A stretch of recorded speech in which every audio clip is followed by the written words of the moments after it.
J'ai vraiment pris mon temps pour commencer à faire le tour de cette figure emblématique du serviteur fidèle de Dieu, qui est pas loin, d'accord, et qui est lié à Israël.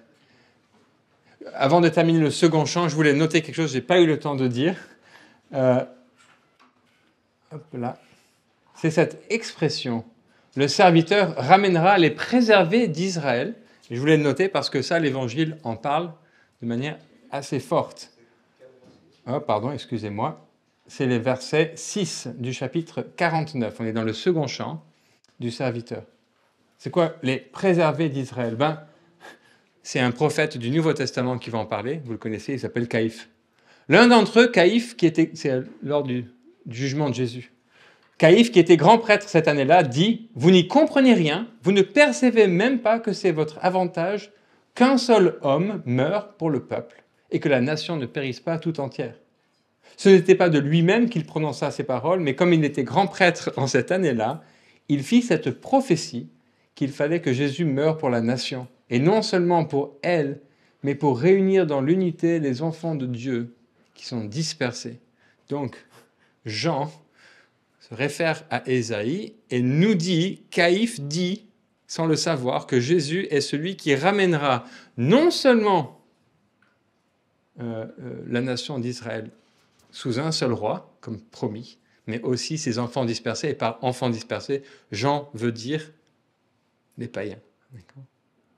Là, il va plus loin qu'Ésaïe. Mais c'est la même façon de s'exprimer. Et c'est Caïphe qui nous le dit, d'après Jean. Bon, je m'avance un peu parce que vous imaginez bien que si je parle de cette figure du serviteur, c'est lié à Jésus d'une manière ou d'une autre. Hein. D'accord.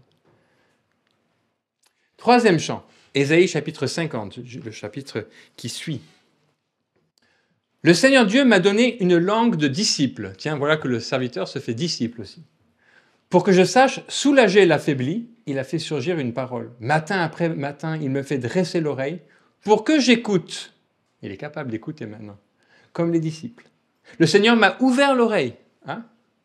Et moi, je ne me suis pas cabré. Je ne me suis pas rejeté en arrière. J'ai livré mon dos à ceux qui me frappaient, mes joues à ceux qui m'arrachaient la barbe.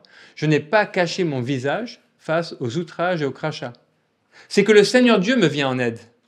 Dès lors, je ne cède pas aux outrages. Dès lors, j'ai rendu mon visage dur comme un silex. J'ai su que je n'éprouverai pas de honte. Il est proche celui qui me justifie. Qui veut me quereller? Comparaissons ensemble. Qui sera mon adversaire en jugement? Qu'il s'avance vers moi. Oui, le Seigneur Dieu me vient en aide. Qui donc me convaincrait de culpabilité?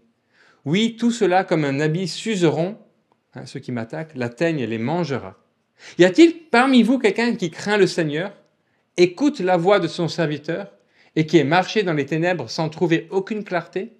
Qu'il mette son assurance dans le nom du Seigneur, qu'il s'appuie sur son Dieu. Quant à vous tous qui faites brûler un feu, dans l'accablement vous vous coucherez. Hein, c'est ceux qui font un feu pour torturer cette personne.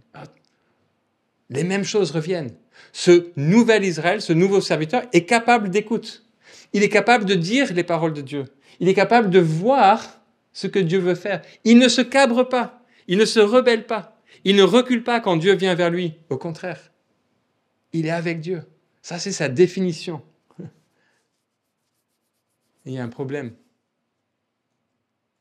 De la même manière que Ésaïe a servi Dieu et a payé le prix pour cela, a été rejeté par le peuple, ce serviteur, ce nouvel Israël, dans son obéissance, sera donc forcément, lui aussi, en proie à la persécution. Bon, on ne sait pas ce qui arrive à Ésaïe. La tradition nous dit que Manassé l'a mis dans un arbre et coupé en deux. Enfin, c'est le passage en hébreu. C'est possible. Mais peu importe, même s'il est mort dans son lit, ses paroles n'ont pas porté le fruit qu'il aurait certainement aimé voir de son vivant.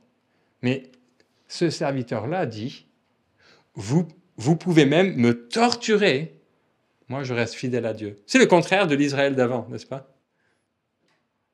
Au contraire, si on me persécute parce que je suis Dieu, alors je ne vais pas cacher mon visage, hein. Je ne vais pas reculer, qu'ils me frappent s'ils veulent. Vous voyez le changement de paradigme? Ils sont tellement proches de Dieu, ils sont tellement certains que Dieu leur viendra en aide, qu'ils n'ont pas honte d'être persécutés pour la parole de Dieu. C'est le contraire du temps d'Ésaïe. Ésaïe est très très optimiste. Dieu est très optimiste sur ce point-là. Au point où il dit, si vous voulez m'amener au tribunal, allons-y. Celui qui était amené au tribunal au début, c'était Israël. C'est Dieu qui faisait un procès contre lui. Maintenant, Israël est au service de Dieu et dit, si vous voulez me traîner en justice, allez-y, je ne peux pas perdre. Parce que le Seigneur Dieu me vient en aide. Bien. Vous voyez le changement? Mais c'est extraordinaire. Et puis, à la fin, est-ce qu'il y a encore quelqu'un ici qui entend la voix de son serviteur et qui marche dans les ténèbres? Est-ce qu'il reste un Israélite qui ne connaît pas le salut de Dieu? Alors, écoute, mets ton assurance dans le Seigneur. Ça aussi, ce chant-là, il résonne pour nous en tant que chrétiens, n'est-ce pas? En Jean chapitre 8. Jean chapitre 8, c'est peut-être le chapitre le plus violent de l'évangile de Jean. Jésus et les chefs du peuple ont deux visions diamétralement opposées et ils vont clasher en Jean chapitre 8, entre autres. Mais ils vont essayer de le tuer deux fois en un chapitre. Les chefs lui dirent alors, « Toi, qui es-tu » Jésus leur répondit, « Ce que je ne cesse de vous dire depuis le commencement de cette conversation, entre autres. En ce qui vous concerne, j'ai beaucoup à dire et à juger. Mais celui qui m'a envoyé est véridique. Et ce que j'ai entendu auprès de lui, c'est cela que je déclare au monde. » Mais ils ne comprirent pas qu'il leur avait parlé du Père. Jésus leur dit alors, « Lorsque vous aurez élevé le Fils de l'homme, vous connaîtrez que je suis et que je ne fais rien de moi-même. Je dis ce que le Père m'a enseigné. Celui qui m'a envoyé est avec moi. Il ne m'a pas laissé seul parce que je fais toujours ce qui lui plaît. » Et alors qu'il parlait ainsi, beaucoup crurent en lui. Et par la suite, il dit, « Quant à moi, c'est parce que je dis la vérité que vous ne me croyez pas. Qui de vous me convaincra de péché ?» C'est les mêmes paroles que le serviteur emploie dans Ésaïe 50. « Si je dis la vérité, pourquoi ne me croyez-vous pas? Celui qui est de Dieu écoute les paroles de Dieu. C'est parce que vous n'êtes pas de Dieu que vous ne m'écoutez pas. » En d'autres termes, Jésus dit quoi? Dieu m'a donné une langue de disciple. Tout ce que je vous dis, j'ai entendu le Père me le confier. Je ne dis rien de moi-même. Combien de fois il dit ça dans l'évangile de Jean? Je vous apporte exactement le message de Dieu. Et vous, vous n'écoutez pas. Pourquoi? Parce que vous n'êtes pas d'Abraham. Vous n'êtes pas l'Israël, serviteur de Dieu. Au contraire, votre père, c'est le diable. Votre père, c'est Satan. Vous n'êtes pas de Dieu. Ça se voit au fait que vous ne m'écoutez pas. Parce que vous ne m'écoutez pas, Dieu, pour lui, vous n'êtes plus de lui. Qui peut me convaincre de péché? Jésus ne parle pas de faute morale ici, d'accord? Il dit, montrez-moi dans ce que je vous dis, en quoi j'ai péché contre la loi, en quoi je pêche contre Dieu, ce que Dieu dit depuis toujours. Montrez-moi. Comparaissons ensemble. Est-ce que Jésus a peur d'être trouvé en défaut? Non. Pas du tout. Il est sûr de lui.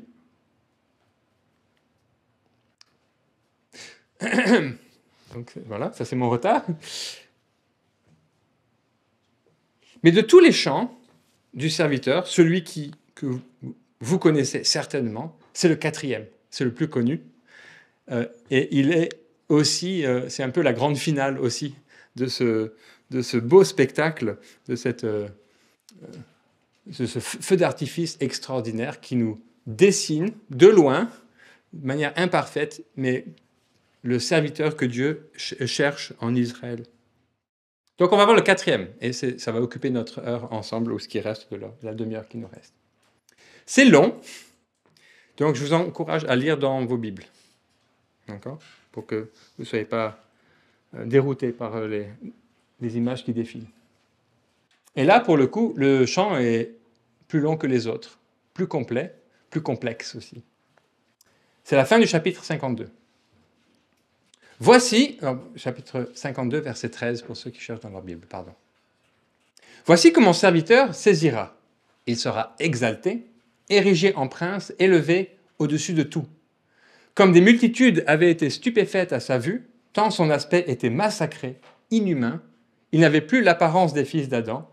Ainsi, des multitudes de nations s'étonneront à son sujet. Devant lui, des rois resteront bouche close, car ils verront un événement tel qu'on ne leur avait jamais raconté, en a jamais raconté, pardon, et observeront quelque chose qu'ils n'ont jamais entendu parler, dont ils n'ont jamais entendu parler, pardon.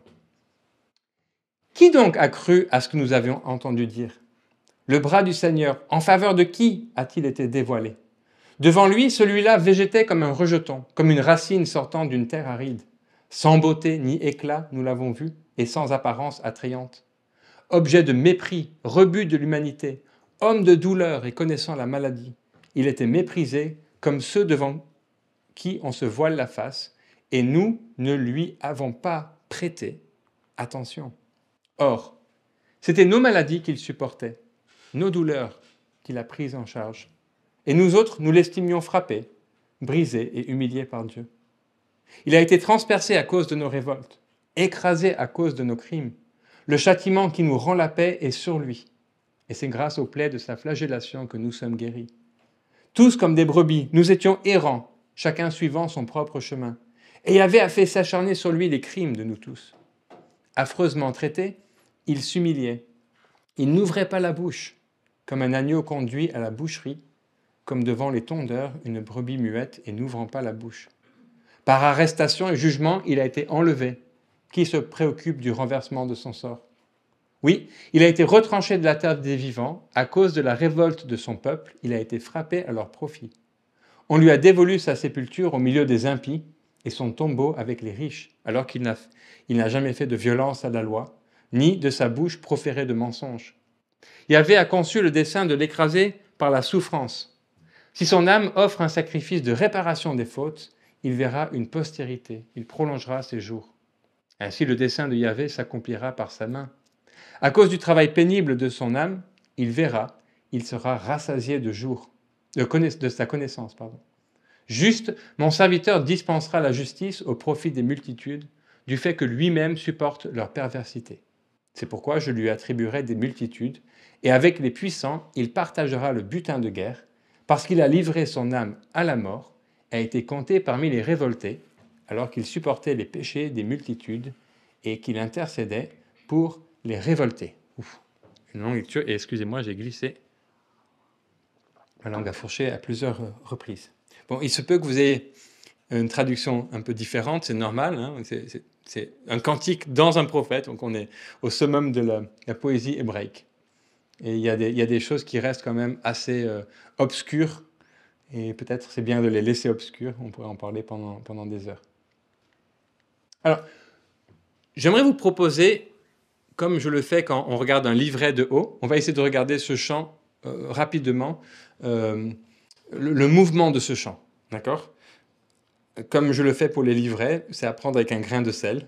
Vous pouvez affiner ou corriger cela avec le temps. Mais je voulais vous montrer que ce n'est pas juste des propositions qui sont lancées un peu au hasard comme ça. Il y a une histoire qui est racontée. D'accord ? Et malgré les zones d'ombre, je veux que vous puissiez en profiter. Alors, c'est quoi? En fait, vous avez remarqué les répétitions, dès que vous entendez une répétition dans un texte hébraïque, ça doit vous mettre la puce à l'oreille. Il y a des choses qui reviennent assez fréquemment. Au début, dans les 3 premiers versets, Dieu annonce que le serviteur va être glorifié. Le texte, l'hébreu dit il saisira, ce qui est peut-être traduit dans votre Bible comme il réussira. Je ne sais pas ce que vous avez comme traduction. Mais bon, en tout cas, il sera exalté. J'aimais bien le mot saisir parce qu'en français aussi, on a ce double sens de saisir, c'est comprendre, mais c'est aussi saisir, prendre. D'accord ? Et donc, le serviteur qui est présenté ici va prendre la royauté que Dieu lui offre. Alors,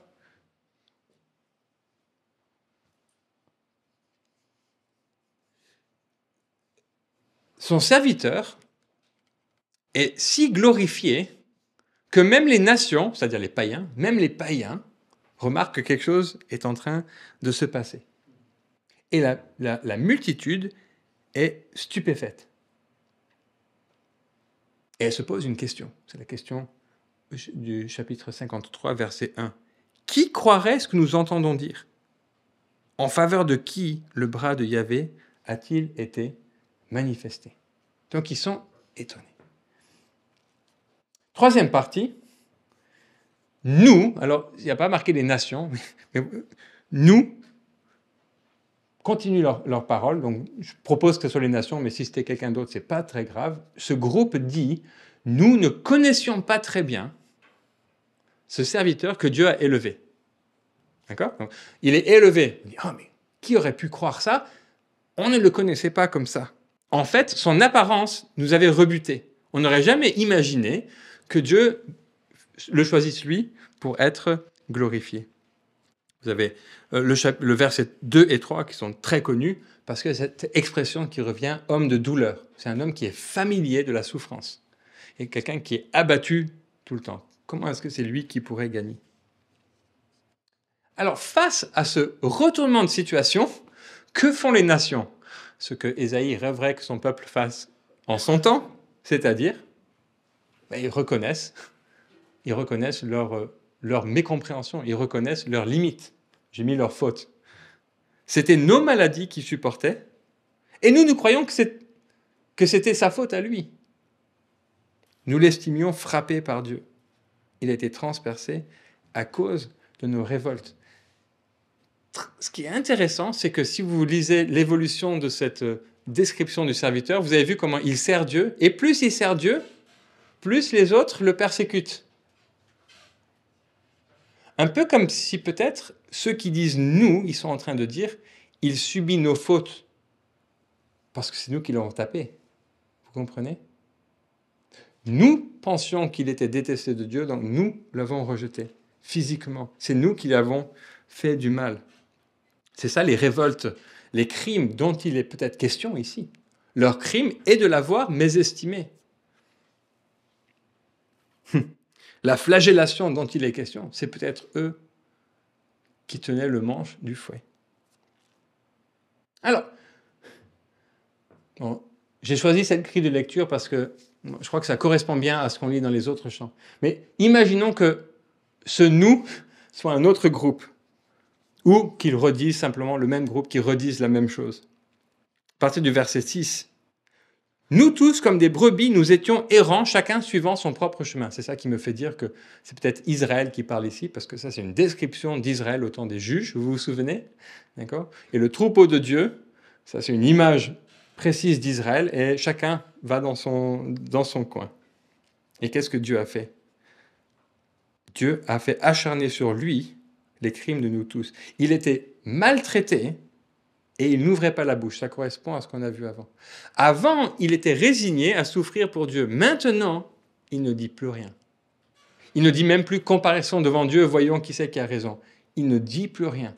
Sa confiance en Dieu est telle qu'il laisse Dieu parler. Et il a dit tout ce qu'il avait à dire. Il ne lui reste plus qu'à souffrir. C'est terrible. Alors pourquoi est-ce que Israël se joint à cette confession? Eh bien, parce qu'eux aussi ont méconnu le serviteur. Versets 8 et 9. On l'a mal connu. On s'est débarrassé de lui et on a préparé un tombeau chez les impies. On était prêt à le considérer comme un païen ou comme un riche. Alors c'est ironique ici, n'est-ce pas, d'accord? Alors, une nouvelle fois, une seconde fois, quelqu'un annonce sa stupéfaction. Peut-être le prophète, je ne sais pas qui. C'est pas très clair. Parce que c'est pas comme dans une pièce de théâtre où il y a des didascalies, où il y a devant chaque tirade, on nous dit qui parle. Il y a des personnes qui parlent et il faut un peu essayer de résoudre cette énigme. Mais qui est stupéfait, je ne sais pas. Mais de quoi est-il stupéfait? Il est stupéfait de ce que Dieu ait choisi, que c'était le dessein de Dieu de prendre ce qui était méprisé. Ils n'arrivent pas à comprendre ça. En tout cas, ils n'arrivaient pas. Et pourtant, à la fin de ce chapitre, qu'est-ce qui se passe à nous? Dieu justifie son serviteur. Comment est-ce qu'on justifie quelqu'un?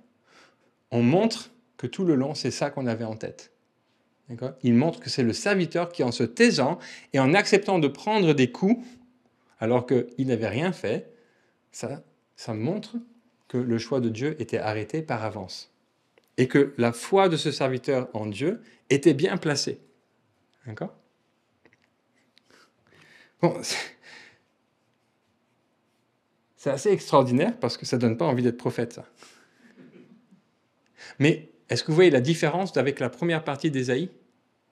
Ils le rejettent, et quand Dieu montre quel est son dessein, qu'est-ce qu'ils font? Je vous avais dit tout à l'heure, j'ai vu des yeux tiquer, j'ai vu des sourcils monter. Dieu accepte la repentance même après coup. Ils ont rejeté l'instrument de salut de Dieu, et quand ils s'en rendent compte, Dieu ne dit pas c'est trop tard. Au contraire, on découvre que c'était le plan de Dieu tout le long. Je vous avais envoyé cette personne. Votre rejet n'a fait que confirmer mon plan. Il est encore temps, n'est-ce pas, de confesser notre méconnaissance et de suivre ce serviteur. Maintenant qu'il est roi de toutes choses, il faut le suivre. Ça va? Comme je vous ai dit, il n'y a pas les titres, donc s'il y a d'autres personnages qui interviennent, ce n'est pas très, très important. C'est ce mouvement de « Oh! Oh mince! Aïe, aïe, aïe! » Et puis ça part dans l'autre sens. « Aïe, aïe, aïe! Oh mince! » Et « Oh! » Comprenez, avec des mots qui n'ont pas plus de 2 lettres. Ça finit bien. Ça finit bien. Alors, il y a 2 phrases que j'ai choisies. Là, certainement, vous allez me dire, mais dans la traduction, ce n'est pas aussi clair. J'ai choisi de vous proposer. C'est les versets 10 et 11. En fait, 2 fois, comme dans toute bonne poésie hébraïque, les choses sont dites 2 fois. C'est le même message qui est passé. Dieu avait conçu le dessein de l'écraser par la souffrance. C'est une parole horrible. De la même manière que Dieu avait décidé d'envoyer Ésaïe pour que personne l'écoute. Dieu a fait ce sacrifice de quelqu'un qu'il aime. Si son âme offre un sacrifice de réparation des fautes, il verra une postérité, il prolongera ses jours. Ce n'est pas forcément les fautes morales. Hein. Ce terme de sacrifice, de réparation, c'est plutôt une réparation d'une alliance, d'une amitié, d'une relation. Donc, il va faire cela, il va accepter d'être le prix pour qu'il y ait une relation continue entre et Comprenez, Dieu et le peuple qu'il appelle, les hommes qu'il appelle. Et une deuxième fois, la même chose est dite. Le dessein de Dieu s'accomplira par sa main. À cause du travail pénible de son âme, il verra, il sera rassasié de sa connaissance. Sa connaissance de quoi? De Dieu. D'accord? Puisqu'il croit fermement dans la parole de Dieu, il verra l'accomplissement de cette promesse. Alors, c'est à ce moment-là qu'on pose la question que vous connaissez bien parce qu'elle est tirée d'Actes chapitre 8. C'est une bonne question, et peut-être vous l'aviez tout le long. Mais c'est qui ce serviteur alors? Parce que plus tu nous le présentes, plus ça devient précis. On est passé de Dieu qui dit à Israël, c'est toi mon serviteur, et maintenant ce serviteur sauve Israël, alors c'est un peu bizarre, et puis maintenant ce serviteur souffre et paye le prix de la méconnaissance de ses propres concitoyens. Et on est en droit de se poser cette question-ci. Vous vous souvenez? L'Éthiopien qui est dans le désert, il rentre de son pèlerinage à Jérusalem où il a étudié la loi, mais il est en train de lire un passage. Vous le reconnaissez? Comme une brebis que l'on conduit pour l'égorger, comme un agneau muet devant celui qui l'attend, ainsi il n'ouvre pas la bouche. Dans son abaissement, il a été privé de son droit. Sa génération, qui la racontera? Car elle est enlevée de la terre, sa vie. Et il se pose la même question que nous. S'adressant Philippe, au diacre qui était là, l'eunuque lui dit « Je t'en prie, de qui le prophète parle-t-il ainsi? De lui-même ou de quelqu'un d'autre » Philippe ouvrit alors la bouche et partant de ce texte, il lui annonça la bonne nouvelle de Jésus. Pourquoi est-ce que l'eunuque qui vient à Jérusalem pour étudier la parole n'a pas la réponse à cette question? Parce que le texte ne permet pas une réponse très facile, n'est-ce pas? Vous êtes d'accord avec moi? Qui est ce serviteur? Et voilà que Philippe part de ce texte pour lui parler de Jésus. Et je vous avais dit, il ne faut pas faire ça. Ésaïe ne peut pas parler de Jésus, il ne le connaît pas. Non. Philippe, qui lit les Écritures comme son maître, dit, ce serviteur que Ésaïe esquisse, Ce serviteur qui est prêt à servir Dieu même au péril de sa vie, et il ira jusqu'au bout de son obéissance, c'est Jésus. Laisse-moi te présenter celui qui donne un visage concret à cette attente profonde d'Israël, qui, on le sait, par l'expérience et par l'histoire, n'est pas un serviteur parfait de Dieu. Ah. Philippe, donc, ose lire les Écritures d'une manière extrêmement forte. Le flou est laissé dans l'Ancien Testament, et je crois que c'est bien de le laisser ainsi. Tous ceux qui servent Dieu ressemblent de près ou de loin à cela. Mais aucun d'entre eux pourrait jamais approcher le serviteur S majuscule. Philippe n'est pas en train de dire la réponse à ta question, c'est Jésus. Il dit, j'ai une réponse qui dépasse ta question. Quelqu'un que tu ne connais même pas. Mais je pars de ta question qui est une bonne question pour arriver à une réponse plus grande. Okay? Sinon, l'eunuque a dit, ah, c'est bien, j'ai une réponse à ma question, je peux rentrer chez moi maintenant. Non. Ce que Jésus accomplit dépasse de loin ce que Ésaïe pouvait imaginer. Un vrai serviteur, parfait. Je vais expliquer ce que je veux dire par cela. Quand le Nouveau Testament utilise ce passage, de tous les passages de l'Ancien Testament, franchement, difficile de ne pas penser à Jésus, n'est-ce pas? On pense à la croix, on pense à plein de choses. Mais bizarrement, le Nouveau Testament ne suit pas trop cette ligne-là. Il cite beaucoup Ésaïe, 52 et 53, mais pas pour les raisons qu'on attend. En Romains, Paul écrit « Je me suis fait un point d'honneur de n'annoncer l'évangile que là où le nom du Christ n'a pas été encore prononcé. Ainsi, je me conforme à ce qui est écrit. Ils verront ceux à qui on ne l'avait pas annoncé et ceux qui n'en avaient pas entendu parler comprendront. » Lui, il lit Ésaïe 52 et il dit « Jésus m'envoie vers ceux qui ne comprennent pas. » C'est ça que lui, il lit. En Romains chapitre 10, c'est la même utilisation de ce passage. Tous n'ont pas obéi à l'évangile. Ésaïe dit en effet, Seigneur, qui a cru à notre prédication? Il applique ça à Israël. Ok. Jean utilise ce passage aussi. Quand il parle des signes que Jésus a faits, c'est à la fin de son ministère. Quoiqu'il eût opéré devant eux tant de signes, ils ne croyaient pas en lui, de sorte que s'accomplit la parole que le prophète Ésaïe avait dite, Seigneur, qui a cru ce qu'on nous avait entendu dire? Et à qui le bras du Seigneur a-t-il été révélé? Le même Ésaïe a indiqué la raison. Et vous vous souvenez de ce passage, il a aveuglé leurs yeux et endurci leur cœur. Cela, verset 41, Ésaïe le dit parce qu'il a vu sa gloire et il a parlé de lui. Certains parmi les dirigeants eux-mêmes beaucoup avaient cru en lui, parmi eux. Mais à cause des pharisiens, ils n'osaient le confesser, de crainte d'être exclus de la synagogue. C'est qu'ils préféraient la gloire qui vient des hommes à la gloire qui vient de Dieu. Je traduis, ils préfèrent obéir aux hommes plutôt qu'à Dieu. Le serviteur, c'est celui qui dit à tout prix, je vais obéir à Dieu. Et ils ne font pas partie de ce groupe-là. C'est un jugement terrible. Il puise dans ce texte d'Ésaïe pour nous dire, surtout, personne ne pouvait le croire. En regardant Jésus, personne ne pouvait croire, tiens, ça, c'est le serviteur selon notre définition. Ça, c'est la gloire de Dieu. Non, parce que ça ne ressemble pas trop à la gloire des hommes. Une autre chose, qui nous aide à mieux comprendre l'Évangile, je vous avais dit que ça marche dans l'autre sens aussi. Pourquoi est-ce que Jésus fait des miracles? Les évangélistes nous le disent. Matthieu chapitre 8. Il chasse les esprits d'un mot et guérit tous les malades pour que s'accomplisse ce qui avait été dit par le prophète Ésaïe. C'est lui qui a pris nos infirmités et s'est chargé de nos maladies. C'est un signe de la part de Jésus.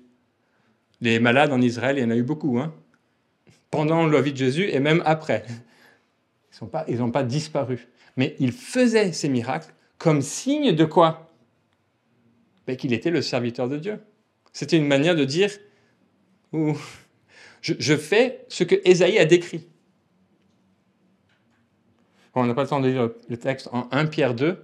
Je trouve ça marrant parce qu'il commente tout Ésaïe. Vous pourrez le lire, c'est à partir du verset 21. Et lui, il dit, c'était nous les brebis égarées. Et Dieu, le Christ, nous a rassemblés dans un troupeau. Luc 22. Jésus annonce à ses disciples avant sa passion. Prenez votre sac, votre bourse et votre épée. Pourquoi? Parce qu'il faut que s'accomplisse en moi ce texte de l'Écriture. On l'a compté parmi les criminels. De fait, ce qui me concerne va être accompli. Et en Marc chapitre 15, ainsi fut accompli ce que dit l'Écriture, c'est au niveau de quand il est mis dans son tombeau, il a été mis au nombre des malfaiteurs. En d'autres termes, qu'est-ce que j'essaie de dire? Quand le Nouveau Testament cite Ésaïe 53, c'est pas pour ce qui nous paraît évident. Que Jésus prend la faute des coupables, que Jésus fait un sacrifice de réparation. On ne nous parle pas de Jésus, l'agneau. D'ailleurs, si vous lisez attentivement le texte, l'agneau, il ne va pas du tout au sacrifice, d'accord? Il va à la tente. C'est pas ça. Ce que les apôtres voient dans ça, c'est Jésus a paru, Dieu l'a glorifié, et ils ne l'ont pas reconnu. Alors, Dieu nous envoie vers ceux qui ne le connaissent pas, ceux qui n'ont pas entendu. Ceux qui ne veulent pas entendre, on les laisse et on part vers d'autres. Il a été mis de côté. C'est le rejet par Israël du Sauveur, du Messie qui a été annoncé, qui est mis en avant. Ils sont frappés. Pour quelle raison? Parce que Jésus ne cesse dans les évangiles de se présenter lui-même comme le serviteur de Dieu. Pas seulement dans sa souffrance sur la croix à la fin, mais tout au long de son ministère. Il se présente lui-même comme Israël. Il retrace tous les pas d'Israël. Il passe par les eaux du baptême. Il va dans le désert pendant 40 jours. Il ne cesse de dire à ses disciples, « Je suis le bon berger. Je suis la porte des brebis. » Tout ce qu'il fait montre non seulement qu'il est un homme, mais qu'il représente, qui obéit à Dieu, mais qu'il représente le genre de serviteur que Dieu cherche en Israël, au point où il peut être confondu avec Israël. Voilà pourquoi les disciples s'arrêtent sur ces textes dans ce sens-là. Comment est-ce que nous avons pu rejeter celui qu'on attendait tant? Peut-être c'est parce qu'on attendait la mauvaise chose. C'est ça la bataille entre les chefs du peuple et Jésus. Quelles sont les attentes messianiques que vous pensez que Dieu doit honorer? Les vôtres ou les siennes? Qui est le vrai Israël? Vous qui emportez les robes ou moi qui accomplis la volonté du Père? Posez-vous la question. C'est pas étonnant que les foules vont à lui. Sans le savoir, ils reconnaissent en lui ce qu'ils aimeraient être. Ça peut paraître bizarre d'en parler en ces termes-là, qu'un homme représente le peuple, mais c'est un peu ce qui est en train d'arriver dans ces chants du serviteur, où on part du peuple, puis on finit par une figure qui paraît être une personne qui est décrite comme cela. Aujourd'hui, les Juifs encore, ils sont très clairs sur cette question. Le serviteur d'Ésaïe, c'est Israël, c'est le reste fidèle d'Israël. Hein. D'accord ? C'est ça qu'ils lisent dans les Écritures. Pourquoi ? Parce que c'est ce qui est marqué dans les Écritures. Nous savons que le vrai reste fidèle, ils ont raison. Le vrai reste fidèle, c'est Jésus. Le vrai rejeton qui sort de la source de Jessé, c'est Jésus. Et pas simplement les quelques Israélites qui sont revenus à Dieu après le jugement. Il les représente, il les défend, il les entoure, il les protège. Il prend leur place. Autant j'aimerais parler du sacrifice de Jésus et comment il détruit le péché, autant notre regard dans ce texte doit surtout être sur le fait que Dieu va le glorifier. Et c'est en ces termes-là que Jésus parle, quand il parle de sa mission, de sa glorification. Quand Dieu l'élèvera, alors il va l'élever par une croix, puis il va l'élever hors du tombeau, puis il va l'élever au ciel. Mais pour quelle raison ? Pour montrer qu'il était le meilleur. Non. Pour quelle raison ? Pourquoi est-ce que Jésus est élevé ? Ésaïe nous donne la réponse. Pour qu'il soit vu par tous. Pour qu'à sa vue, tous se dirigent vers lui. Tous ceux qui veulent faire partie de ce peuple et devenir serviteurs de Dieu. Mais c'est extraordinaire. La croix sur laquelle Jésus est élevé, qu'est-ce qu'il dit ? Quand je serai élevé de la terre, j'attirerai tous les hommes à moi. Ça, c'est le vrai plan de Dieu. Et non pas dire c'est lui qui avait raison et lui qui avait tort. Celui qui savait et qui avait raison a souffert pour que les autres qui le méconnaissaient puissent acquérir la connaissance. Et qu'est-ce que Dieu lui donne en échange? La pleine connaissance de son dessein.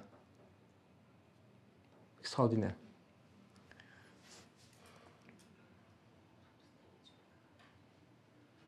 Les nations et les peuples d'Israël, dans la personne de Hérode et Ponce Pilate, se sont opposés au dessein de Dieu. En la personne de Jésus, les nations qui le représentaient ont été sauvées et appelées au salut. Moi, ça ne cesse de m'étonner, et ça c'est après 2000 ans d'avoir connu l'Évangile, n'est-ce pas? Ça donne un sens au commentaire de l'apôtre Paul en Philippiens chapitre 2. Relisons-le à la lumière de ce que Ésaïe dit. Bon, il parle aux chrétiens, comportez-vous entre vous comme on fait en Jésus-Christ, c'est un bon conseil. Lui qui est de condition divine n'a pas considéré comme une proie à saisir d'être l'égal de Dieu. Je ne sais pas comment vous comprenez ce passage. Il est là avec Dieu, le Père, il est en train de se battre pour savoir qui sera le premier. Ou il voulait rester tranquille au ciel. Je sais pas, comment vous comprenez ça? Il décide d'obéir à Dieu en devenant un serviteur. Jésus n'est pas un serviteur simplement parce qu'il lave les pieds de ses disciples et il dit il faut vous aimer les uns les autres et servir les autres. Il dit il faut être prêt à donner sa vie, n'est-ce pas, pour que les autres l'aient en abondance. C'est ce que je fais. Il s'est dépouillé. Tiens, prenons la condition de serviteur. Pourquoi il utiliserait ce mot-là? Devenant semblable aux hommes et reconnu à son aspect comme un homme. Là, il joue un jeu avec nous. Parce que ce serviteur souffrant, entre guillemets, comme on l'appelle, vous vous souvenez, tellement il était battu par les autres, il ressemblait même plus à un homme. Mais lui s'est abaissé, devenant obéissant jusqu'à la mort sur une croix.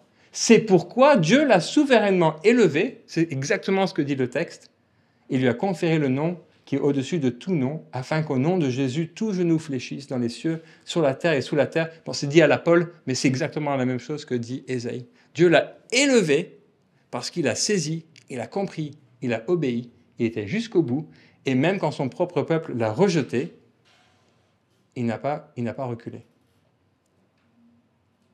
L'obéissance du Christ, c'est la force la plus puissante que je connaisse dans cet univers.